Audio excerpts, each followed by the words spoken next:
Hey everyone, welcome to this week's Python app development tutorial.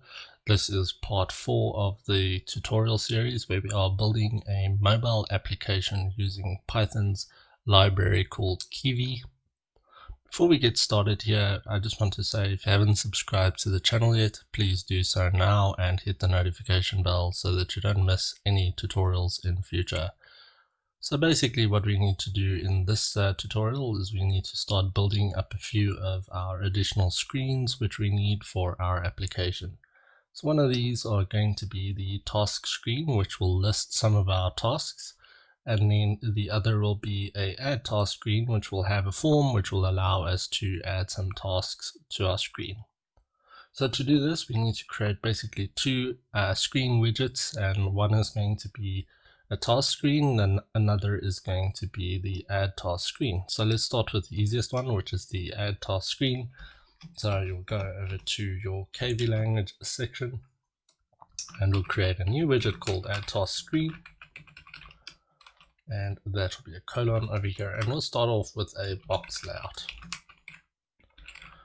So our box layout is going to have an orientation of vertical again, because it's going to be a top-down form basically.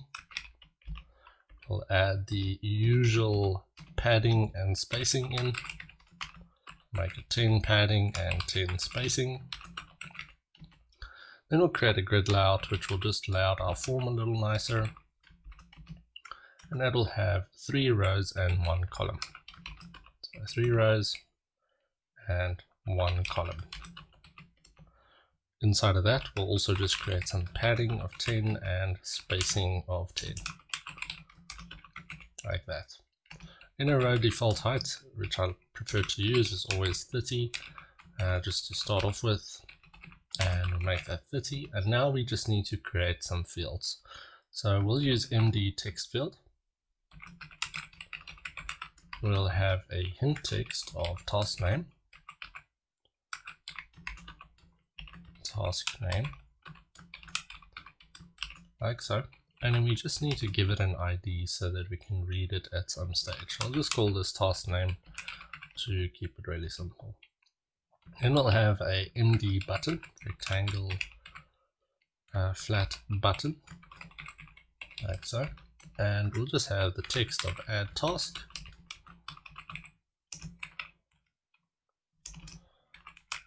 like that. And then we basically want to create a method at some stage which will add the task for us. We won't add that right now, we're just going to keep it the way it is so we can prototype this application without getting too involved with its logic. Then we want to have a task screen. So we'll create a task screen widget, and we'll basically just add some stuff here which will allow us to have a scroll view, be able to add some stuff, etc. So we'll have a scroll view which we'll start out with.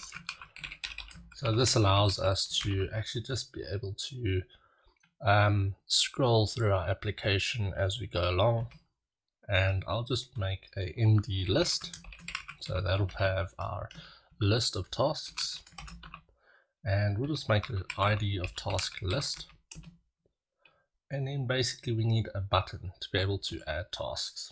So for that we'll use an MD floating action button, like so. We'll use an icon called plus, so it'll be an add icon. We'll then just do some coloring, so MD BG color.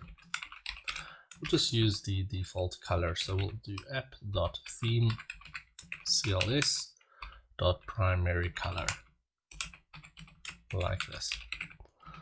Now what we want to do is just kind of place our button in the right place.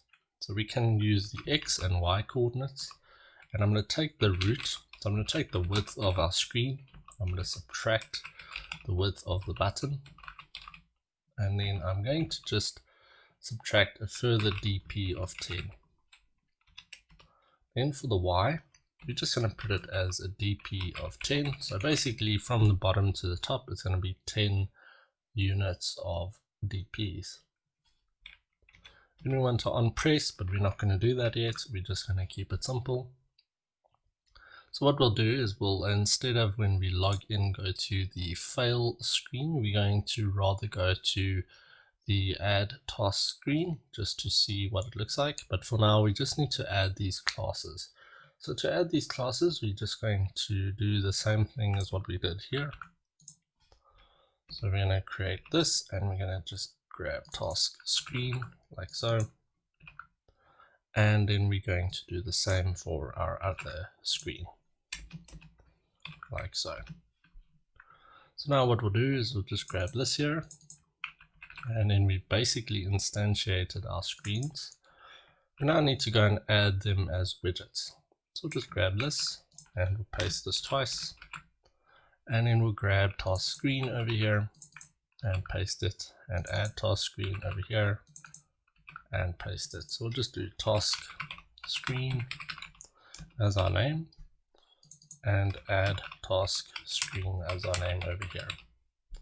So now what we'll do is when we click login, we will transition to one of these screens, and then we'll modify it just to check the other screen. So we'll just call this task screen for now and save that, and let's run this application. So login, it transitions to a screen which should have tasks. Shouldn't have any yet, so it won't show anything, but we have this plus little button here to add tasks. Let's now go ahead and just do a transition from that plus to a add task screen as well. So to do that, we could just copy this code, and for our button we can just add it over here, and then we want to transition to add task screen, so we can add it over here. So I save that off, and let's run this to see what it looks like. So you log in, we'll have the plus, and we'll have our task, so we can add a task. And basically it won't do anything now because we haven't implemented the logic, but that's basically how you can get it to add the task. So now what we'll do is we're just going to, before we end off this tutorial, we're going to just implement some REST API stuff so that we can actually authenticate ourselves with our login screen. So to do that, we're going to use something called requests and JSON in Python. So for that, we'll just do a import, so import JSON. We'll also import requests like that. And we're also going to import something called UUID, which we'll use for our tasks a little later on, but let's import it for now. Okay, so now to actually do our authentication, we need to go and just create some methods. So we need to create a method which will allow us to log in. So in our login screen class over here, our widget, we're going to define a new method called login button action. So to do that, we'll just go over to this pass here, and then we'll just do a def for a function, and we'll just say login button action like this, and then we'll basically just pass in self so that we have access to the scope. So now I've got a REST API which I found online, which has quite nice features for logins, etc. So what we'll do is we'll just use that. So we'll go URL, and the URL that I have here is, I'm just going to copy it across. It's this URL. So you can go and look at this REST API. The developer of this made it quite nice and quite useful to be able to do this. So we'll use this login method for the API, and then it will return us some data. So what you can do now is you can go ahead and actually do a request to it. So how we would do that is we'll just go ahead, and I'm going to use the login details that actually do work. So I'm just going to define data, and I'm going to take a JSON, and I'm going to basically create a JSON serialized object for us using JSON dumps, and then we'll go ahead and we'll pass in an email. And the email that we can use to authenticate with is eve.holt@recres.in, and then basically the password is city slick SA. So I'll just make password and city slicker like that. Then what we can do is we can now actually do a request to this URL and then be able to authenticate against it or not. So what we'll do here is we'll basically then say a response. So we need to get a response back so that we can determine if we have logged in or not. Then we'll use requests.post. We'll use the URL that we defined. We'll set the data equal to this data we defined over here. We will then basically just set some content headers. So for this API, you need to send it a content type of application JSON. So we'll just do that.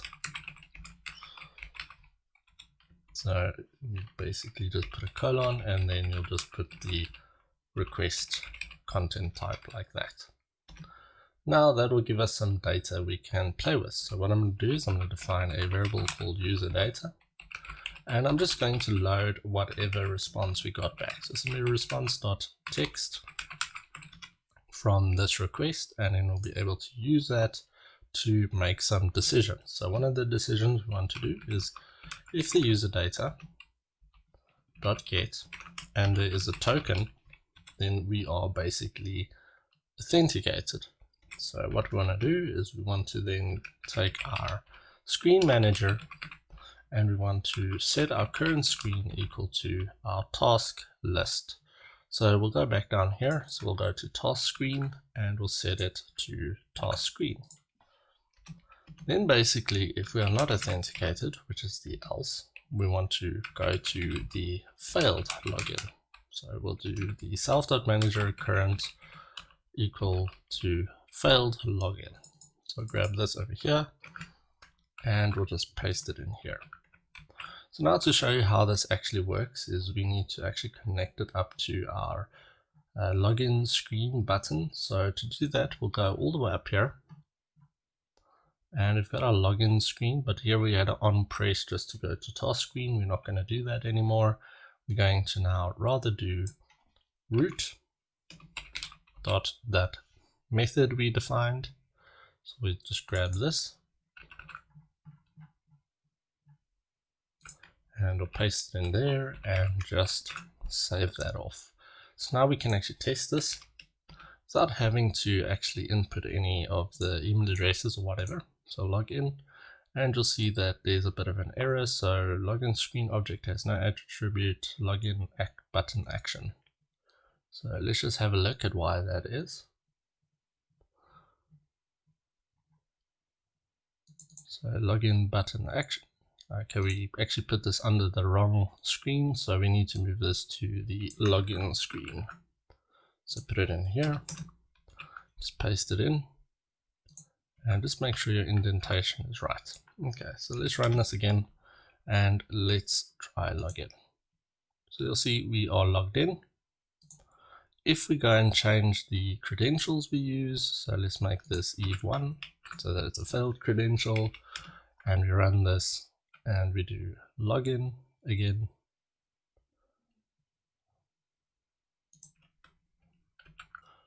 So basically now we'll be able to see how this looks. So we'll do login and you'll basically see that it's login failed. So guys, that's basically the end of this tutorial. That's how you can do REST API authentication using basically kivy and some basic requests to HTTPS URLs. So guys, in the next tutorial, we'll basically finish up the app and we'll start showing tasks, and I'll show you how to add tasks to your actual screens as well. Thanks again for watching, and I will see you in the next video.